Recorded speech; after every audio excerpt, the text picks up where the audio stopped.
Kalau bilang Januari jangan bilang bulan. Itu matahari. Maka dihitung matahari Januari, matahari Februari, matahari Maret, matahari April. Jangan Bapak bilang-bilang itu bulan. Karena itu tidak ada hubungan dengan bulan. Sama sekali. Sampai hari-harinya Pak. Kenapa Bapak bilang itu hari Ahad, Isnin, Selasa, Rabu'? Kalau Bapak pakai itu Januari, jangan itu harinya. Itu hari kalender bahasa Arab tuh Pak. Al-Ahad, Al-Isnain, Al-Sulasa, Arbi'a. Apa lagi? Al-Khamis, Al-Jum'ah, Al-Sabt. Bahasa apa itu?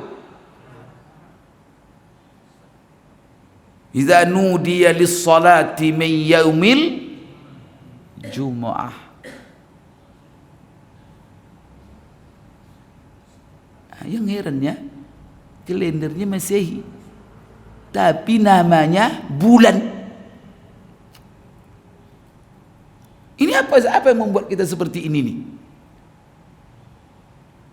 Ini sebenarnya menunjukkan sejarah Pak. Dulu kita pakai kalender Hijriah nih Pak, Bu. Masuk Belanda suruh kita pakai Masehi itu. Akhirnya Pak, kontennya Masehi Qamaria, tetapi nama-namanya istilah Islam. Ini menunjukkan apa ini? Maka Bapak latih anak kita nanti. Kalau bilangnya, Bu, Mama, bulan apa kita ini? Jangan bilang-bilang Januari ya Februari. Cuma Bapak Ibu tidak bisa nyebut karena tidak ada kalender. Inna lillahi wa inna ilaihi raji'un. Dia ngaji terus tuh, taklim. Jadi Bapak Ibu sekalian, ini tolong kita rubah ini identitas kita ini. Kita balik ini kita satu-satu kembali. Di tengah gelombang orang ingin kita menghilangkan di situ kita bangkit. Karena selama ini dibuai-buai kita Pak. Jangan ini. Kita orang kepengen hilang gitu kita, supaya sama semua. Jangan mau Pak. Kita malah disuruh oleh Allah bangga dengan identitas kita. Maka apa kata Allah dalam Al-Quran? Wa man ahsanu qawlan mimman da'a ilallah wa amila salihan wa qala innani minal muslimin. Nah itu tuh bangga dengan identitas itu. Apa kata Allah? Mustahil sama. Wa man ahsanu qawlan, orang yang bicaranya, omongannya, semua bicaranya mengajak orang ke agama Allah. Ayo ke agama Allah, ayo, artinya dakwah. Tak ada orang yang keluar dari mulutnya kata-kata yang paling afdal daripada kata-kata yang mengajak orang kepada agama Allah. Bukan mengajak ke dunia Pak, mengajak nanti ke bisnis atau apa, mengajak solat, mengajak puasa, mengajak kepada, itulah yang kata-kata yang keluar dari mulut kita yang paling ahsan kata Allah. Jadi kalau Bapak Ibu mengeluarkan kata-kata, kalau tidak ada Bapak Ibu mengajak orang ke agama Allah, jangan ucapkan. Itu kata Allah. Setelah itu apa? Kata-kata yang keluar semuanya isinya mengajak kepada agama Allah. Kemudian perbuatannya wa amila tapi amal perbuatannya semuanya amal saleh. Wa qala innani minal muslimin. Di mana-mana dia mengatakan saya muslim. Allah. Nah, kalau muslim pakai kalender apa? Saya muslim, kalender saya Masehi, gitu. La ilaha illallah Bapak Ibu. Maka saya menganjurkan kalian ini, kalau Bapak punya duit, banyak duit, impak, cetak kalender Hijriah. Masjid-masjid nyumbang minimal untuk jemaah. Maka Pak Marjan di sini punya sumbang, minta duit, mari kita cetak, bagi kepada semua jemaah. Nah, kalau enggak nanti caleg yang cetak.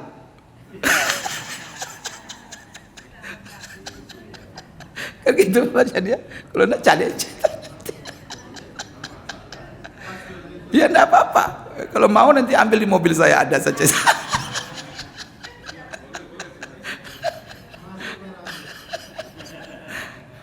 Nah ini Pak, agama Pak ya, Allahu Akbar. Indah Pak ya kalau kita lihat kalender itu langsung Muharram Pak. Ini enggak cari Muharram, pusing kita. Karena Januari nomor satunya, mana Muharram ini?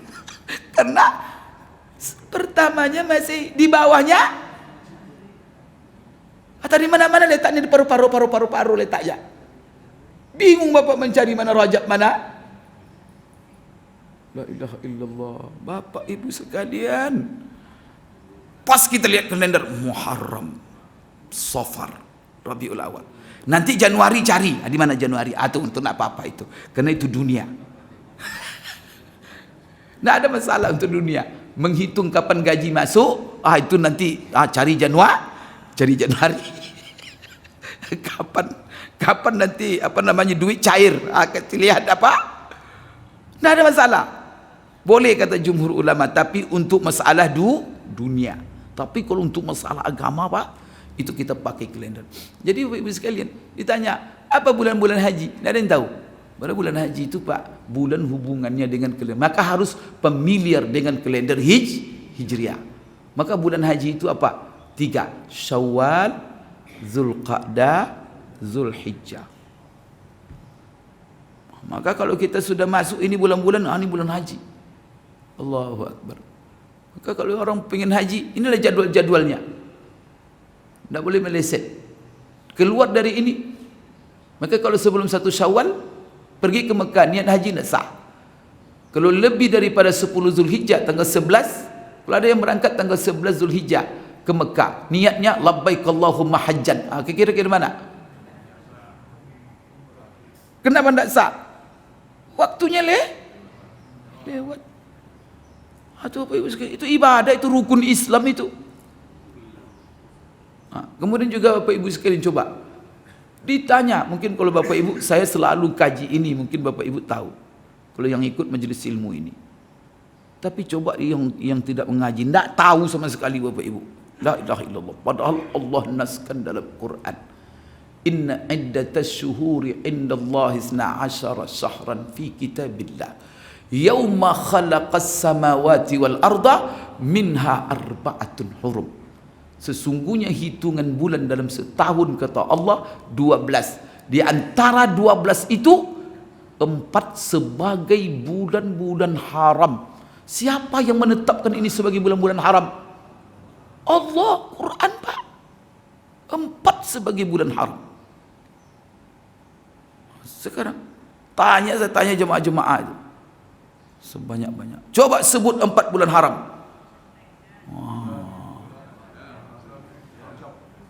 Coba kalau Bapak Ibu yang suka mengaji, bulan-bulan haram apa saja? Zulqa'dah, Zulhijjah, Muharram, alhamdulillah. Akan ngaji. Coba tidak ngaji. Kalendernya masih tahu dia bulan haram. Maka Pak ya, kalau Bapak umpamanya 1 Muharram, Muharram ini bulan haram ini. Apa yang Allah suruh kita Pak, bulan haram itu banyak ayat Pak tentang bulan haram. Bapak tidak sadar bahwa banyak ayat-ayat tentang bulan haram. Coba diantaranya ayat dalam surah Al-Ma'idah. Surah Al-Ma'idah itu surat yang paling banyak menjelaskan masalah hukum-hukum yang harus kita perhatikan dalam kehidupan. Oleh karena itu kalau bisa dihafal surah Al-Ma'idah itu. Maka kata Imam Ibn Taimiyah, ajma'u ayat yang berbicara, ayat yang paling lengkap yang berbicara tentang hukum-hukum, mengatur aturan-aturan hidup kita adalah surat Al-Ma'idah. Maka dalam surah Al-Ma'idah itu diantaranya apa? Ya ayyuhalladzina amanu la tuhillu sya'airallah walasyahral haram. Hai orang-orang yang beriman, jangan kalian menginjak-injak syiar-syiar agama Allah, dan jangan pula kalian menodai bulan-bulan haram. Itu kata Allah. Dilarang kita Pak menodai bulan-bulan haram. Bagaimana dia akan tidak menodai Pak? Tanya bulan haram saja. Astagfirullah. Apa masalahnya? Kalendernya? Ya umat al-Islam. Hebat Luqman. Maka periksa nanti rumah sakit Zainab pakai kalender Hijriah atau Masehi. Kalau kalender Masehi itu dunia saja itu. La ilaha illallah. Ini identitas Bapak Ibu. Jangan kalian menodai bulan-bulan haram. Coba lagi ada ayat tentang bulan haram juga. Yas'alunaka 'anis syahril haram. Coba, mereka bertanya kepadamu tentang bulan-bulan haram. Allahu Akbar. Ayat lagi Pak. Itu yang herannya, kenapa tidak dikaji tentang bulan haram ini Pak dengan tuntas. Mereka bertanya kepadamu wahai Muhammad tentang bulan haram. Apa yang mereka tanya? Qitalin fih, yaitu berperang di bulan haram. Qul qitalun fihi kabir. Jawab dengan tegas, berperang di bulan haram hukumnya haram. Itu salah satu. Kalau ayat tadi, jangan kalian menodai bulan-bulan haram. Maka di dalam ayat yang saya bacakan tadi, minha arba'atun hurum. Di antara 12 bulan tadi, 4 sebagai bulan haram. Bapak Ibu sudah tahu. Apa konsekuensi hukumnya? Pertama, jangan kalian nodai bulan-bulan haram itu. Yang kedua, Allah tegaskan lagi dalam ayat lain dalam surat Taubah. Apa kata Allah? Fala tazlimu fihinna anfusakum. Allah. Jangan sekali-kali kalian berbuat maksiat di bulan-bulan haram itu. Masya Allah. Jadi kalau kita sudah masuk bulan haram, maka Bapak Ibu ingatkan, maka Ibu ketika lihat kalender, ya Allah ini Zulqa'dah, ya Allah ini Rajab. Ingatkan anak-anak, kumpulkan anak-anak. Nah, besok kita masuk bulan haram. Kita bulan Rajab besok, kita bulan Muharram. Nah, bulan ini bulan karena bulan haram itu suci. Oleh karena itu Bapak Ibu, wa may yu'azzim, apa namanya? La tuhal, di dalam ayat lain hurumatillah namanya, hurumat. Itu hal-hal yang disucikan oleh Allah. Maka kita ni Bapak Ibu sekalian, ada hal-hal yang disucikan oleh Allah, tempat. Maka apa? Namanya tanah haram. Allah sucikan. Maka kalau kita masuk ke sana, wajib kita jaga kesuciannya. Maka kalau Bapak tiba ke Mekah, berbeda sikap kita di situ enggak? Sembarang Bapak di situ? Buka-buka aurat Ibu di situ? Berlipstik Ibu di situ? Saya di tanah haram. La ilaha illallah. Selama Ibu di tanah haram, hati ini pengen ibadah saja. Masya Allah. Karena ini tanah suci. Hati-hati kita Bu. 45 hari kita bolak-balik ke masjid, zikir masjid. Karena kita di tanah haram. Dan kita di masjid haram. Maka itu juga nama itu masjid haram. Maka semua yang diselipatkan pada haram itu namanya hurumatillah. Di dalam ayat Quran banyak mengancam orang-orang yang menginjak kehormatan, kesucian yang Allah berikan kesucian kepadanya. Maka hurumatillah itu ada dalam bentuk benda, ada dalam bentuk waktu, ada dalam bentuk tempat. Maka dalam bentuk waktu, apa hurumatillah? Bulan haram. Maka Allah katakan secara tegas, jangan kalian la tuhillu sya'airallah wala syahrul haram. Jangan pula bulan-bulan haram kalian nodai. Maka di sini jangan kalian kalau berada di bulan-bulan haram itu, jangan sekali-kali kalian berbuat maksiat. Kenapa? Maksiat menodai, mengotori bulan-bulan haram yang telah Allah sucikan. Maka nanti anak-anak kita di bulan Muharram, jaga anak ya. Jangan kalian pacar-pacaran. Jangan kalian apa? Ini bulan haram nak. Maksiat di bulan ini berlipat ganda dosanya. Kalau hal yang disucikan Allah lalu kita nodai, marah Allah nanti. Ini masjid. Ini masjid ini termasuk tempat ini. Ini hurumatillah ni Pak. Maka masuk masjid Bapak Ibu tutup aurat. Masuk masjid berwudu. Masuk masjid ada adab. Masuk masjid, Masya Allah. Kenapa? Ini hurumatil. Ada tempat, ada waktu. Maka kita harus tahu bagaimana kita mengenalnya. Ujungnya kalender Hijriah. Maka pasang pajang itu di mana-mana. Maka kalau di sini itu kalender itu Muharram terus. Ya boleh ada Masehi kecil gitu. Tapi Masehi kecil Muharramnya itu di mana-mana. Kadang tidak ada sama sekali. Oh tidak boleh Pak. Ini adalah identitas. Bapak Ibu sekalian, jangan kalian berbuat maksiat. Itu pertama. Bagaimana kita menjaga kesucian bulan-bulan haram dengan dua hal. Pertama, jaga diri kita. Jangan berbuat maksiat. Kedua, perbanyak amal soleh. Maka kalau sudah di bulan haram itu Pak, kita jaga kesuciannya. Dengan apa? Dengan banyak beramal. Maka salah satu amal yang diingatkan oleh Rasulullah SAW untuk kita perbanyak di bulan-bulan haram. Tahu Bapak Ibu apa amalnya? Apa dalilnya? Tidak tahu Pak Ustaz. Kalau sesekali ibu-ibu berdalil lah. Jadi kata Rasulullah, wasiat Rasulullah tentang bulan haram Pak. Coba bagaimana kita mengamalkan hadis ini kalau kita tidak tahu bulan haram? Apa kata Rasulullah sallallahu alaihi wasallam? Afdhalus siyami ba'da Ramadan siyamu syahrillahil muharram. Puasa yang paling afdal setelah puasa Ramadan adalah puasa di bulan-bulan haram. Masya Allah. Jadi puasa yang paling afdal setelah Ramadan, puasa di bulan haram. Gimana puasa di bulan haram? Dia saja bulan haram aja tidak tak. Itulah sebabnya Bapak Ibu, bulan suci kita ini urutannya Ramadan dulu. 5 bulan suci kita. Bukan satu Pak, bukan bulan Ramadan saja. Ini tradisi kita Ramadan aja seolah-olah bulan suci. Tidak, bulan suci kita 5. Ramadan, Zulqa'dah, Zulhijjah, Muharram, Rajab. Nanti di kalender itu, kalau dah Muharram buat besar-besar. Ini bulan haram. Atau dibuat warnanya lain. Warnanya seluruh tanggalnya, itu dibuat hijau umpamanya.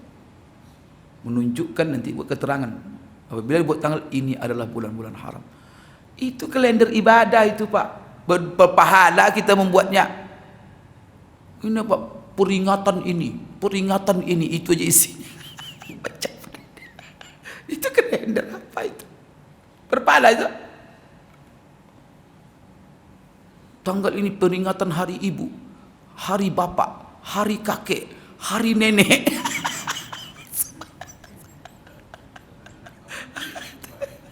Itu kalender itu dicetak. La ilaha illallah Pak Ibu. Kemana kita umat Islam ini? Kenapa? Ini bulan haram. Ya, 4 itu bulan haram. Nanti ada lagi tanggal-tanggal. Bapak Ibu sekalian. Jadi tadi ingat ya, kalau bulan haram jaga kesuciannya. Dengan apa? 2. Jauhi maksiat, perbanyak amal taat. Apa amal taat yang dianjurkan di bulan haram? Puasa. Pertama, Rasulullah menganjurkan rata-rata puasa itu di bulan haram. Maka kalau Bapak Ibu puasa seluruh hari bulan haram tidak masalah. Tidak ada masalah. Kalau Bapak sanggup. Karena itu adalah bulan-bulan haram, itu puasa yang paling afdal. Setelah itu di bulan-bulan haram itu ada lagi puasa-puasa yang di afdal. Maka besok di bulan Muharram ini ada lagi khusus. Di samping seluruh bulan haram itu bagus puasa, ada lagi khusus, yaitu puasa Asyura. Puasa Asyura itu puasa hari ke-10. Hari ke-10 November, Bu. 10 apa? Atau kapan puasa kalau Muharram tidak ada? Tidak ada di kalender itu. Sekarang ada kalender Pak, tak ada sama sekali. Ya Allah, berarti kita sudah tanggalkan identitas sama sekali. Tidak mau beribadah kita. Jadi kita kalau sudah di luar, kalau ini untung Pak ya. Kita bersama-sama ini mayoritas masih bisa diingatkan, saling mengingatkan. Tapi coba nanti Bapak hidup di negeri minoritas muslim, Bapak tidak tahu Ramadan, kenapa kalender Bapak? Bapak tidak tahu tak datang Ramadan, terkadang penghaji apa, sama aja semua waktu ini. La ilaha illallah, umat Islam tidak boleh begitu. Umat Islam terjadwal hidup mereka. InsyaAllah. Ya, hari-hari kita sudah terjadwal nih Pak. Minggu kita jadwal, bulan kita terjadwal, tahun kita terjadwal. Siapa menjadwalkan kita? Allah. Dan kita hidup dengan jadwal yang Allah buat. Maka jadwal kita, apa jadwal? Maka tadi qul hiya mawaqitu linnasi wal hajj. Itulah waktu-waktu itu, jadwal waktu untuk manusia. Nah, sekarang Bapak Ibu sekalian, apa amal yang paling afdal? Yaitu puasa. Kenapa? Karena Rasulullah mengatakan bahwa puasa yang paling afdal setelah Ramadan, puasa bulan-bulan haram. Nah, sekarang Bapak Ibu sekalian, di bulan haram itu sendiri ada puasa yang afdal lagi. Nah, maka Bapak Ibu sekalian, di antaranya adalah puasa Asyura, kemudian puasa tanggal 1 sampai tanggal 9 Zulhijjah. Zulhijjah bulan haram tak? Dianjurkan Bapak Ibu puasa. Ingat Bapak Ibu, saya pernah membahas di sini sebelum kita hari Idul Adha kemarin. Hafsah mengatakan, istri Rasulullah SAW menceritakan kepada kita, ada 3 puasa yang jarang ditinggalkan Rasulullah SAW. Nah, ini bagaimana Bapak Ibu akan mengamalkan, mencontoh Rasulullah dalam 3 puasa ini kalau Bapak tidak punya kalender Hijriah? Semuanya itu kalender Hijriah itu. Kalau Bapak tidak memperhatikan itu, tidak bisa puasa ini. 3 puasa itu. Apa kata Hafsah? 3 macam puasa yang tak pernah ditinggalkan Rasulullah. Pertama, puasa 9 hari pertama bulan Zulhijjah, tanggal 1 sampai tanggal 9. Khususnya tanggal 9 itu hari apa? Hari Arafah. Jadi riwayat itu ada yang 91 sampai itu riwayat hadis Hafsah itu. Maka dasar ulama yang mempatuakan, seluruh ulama rata-rata mengatakan disunatkan kita puasa tanggal 1 sampai tanggal 9, bukan tanggal 9 saja. Maka kalau ada nanti orang-orang ustaz apa bilangnya bid'ah tanggal 1 sampai tanggal 9, itu Bapak Ibu sekalian jangan diikuti itu. Karena tidak ada ulama yang muktabar Pak, yang diikuti oleh para ulama istihadnya mengatakan itu. Seluruh ulama mazhab yang 4 ulama-ulama besar, seluruh mereka berfatwa disunatkan puasa tanggal 1 sampai tanggal 9. Lahir ada orang-orang sekarang Pak muncul siapa dia bid'ah katanya. Itu Bapak jangan ibu dengar itu. Suruh dia lihat itu apa kata ulama dalam kitab-kitab itu. Jangan berfatwa-fatwa sendiri daripada apa metode fatwa kalian. Maka kita memang lebih percaya kita Imam Nawawi itu imam-imam ulama siapa sekarang ini tidak jelas. Imam Nawawi mengatakan wa yundabu, disunatkan. Seluruh ulama dalam suatu mazhab. Di antaranya 9 Zulhijjah. Bagaimana Bapak Ibu? Tanggal 1 sampai tanggal 9. Itu bukan tanggal 1 sampai 9 Oktober Pak. 19 Zulhijjah. Ini kalender tidak ada Zulhijjah. Gimana puasa? Itu yang kedua. Puasa apa? Yang tidak tinggalkan Rasulullah, puasa Asyura. 10 Muharram. Bapak tak punya Muharram. Bapak punya Agustus. Itu gimana itu? Bapak Ibu sekalian. Kemudian kata Rasulullah, ketika dalam sejarah puasa Asyura ini 10 Muharram, Rasulullah datang ke Madinah, dilihatnya orang Yahudi puasa tanggal Asyura itu. Rasul tanya sama sahabat, kenapa mereka puasa? Karena mereka meyakini hari ini adalah hari dibebaskannya Musa dan Bani Israel dari kejaran Fir'aun. Maka mereka bersyukur, mereka puasa hari itu sebagai rasa syukur. Maka kita puasa Ramadan itu syukur tuh Pak. Syukur apa kalau puasa Ramadan itu? Bapak Ibu. Mantap. turunnya Al-Quran. Jadi hakikat puasa Ramadan itu adalah berpuasa kita sebulan penuh, karena bulan itu adalah bulan diturunkannya Al-Quran. Maka puasa Ramadan itu mengingatkan kepada kita besar nikmatnya sampai sebulan penuh kita puasa Pak, menyambut kedatangannya. Allahu Akbar. Jangan, maka kalau orang sudah sadar itu, Quran terus, ini nikmat ini dipegang, Quran terus. Kalau bisa apa? Bukan dipegang, masukkan ke dalam dada. Dihafal, karena ini nikmat Allah yang besar. Maka bersyukur orang yang bisa memasukkan Quran di sini. Karena ini otak ini Bapak Ibu sekalian, ini nikmat Allah. Hati nikmat Allah. Diisi dengan apa? Jangan diisi dengan hitung-hitung piutang saja. Isi memori itu dengan Quran. Ini memorinya foto aja isinya. Isinya. Dunia aja isinya. Bayangan istana, mobil mewah, apa itu aja isinya. Quran dah. Isi Quran memori ini. Ini besar memori ini Bapak Ibu.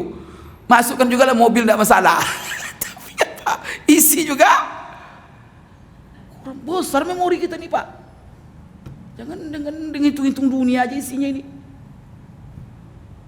Bapak Ibu sekalian yang muliakan Allah. Jadi puasa kedua apa? Puasa Asyura. Kata Rasulullah, kenapa mereka puasa? Karena ini Bani Israel bebas, syukur. Maka apa kata Rasulullah? Kita lebih berhak puasa dari mereka. Maka hai sahabatku, kita puasa Asyura. Tapi kita jangan persis puasa kita dengan Yahudi, harus beda. Maka apa? Kita puasa satu hari sebelumnya, 9, 10 atau 10, 11. Maka ada 3 tingkatan Bapak Ibu sekalian, atau 4 tingkatan puasa Asyura. Pertama, puasa Asyura saja. Tapi kedua, puasa 9, 10 atau puasa 10, 11. 4 tingkat. Tingkat tertinggi 9, 10, 11. Langsung 3 hari. Tidak ada masalah. Kenapa? Karena itu bulan Muharram. Memang bulan kita dianjurkan puasa. Maka 9, 10, 11. Bagaimana Bapak Ibu bisa menentukan ini? Kalendernya Masehi. Maka apa? Sekali lagi kalendernya Hijriah. Bapak Ibu, kan saya ingin mengingatkan pentingnya. Ini ibadah Bapak Ibu. Bukan masalah-masalah kalender-kalender ngitung-ngitung tanggal. Ini hubungannya dengan ibadah kita kepada Allah. Kita ini hidup untuk dunia atau agama? Bapak Ibu, kita orang Islam ini hidup untuk dunia atau agama? Kalau pakai kalender Masehi itu dunia itu. Kalau untuk agama, pakai kalender. Maka utamakan agama daripada dunia. Kita setiap solat mengatakan inna salati wa nusuki wa mahyaya wa mamati lillahi rabbil alamin. Ya Allah, hidupku matiku untuk Allah. Tapi kalendernya ini yang terbalik-balik ini. Maka ini namanya dunia terbalik dalam sebuah sinetron.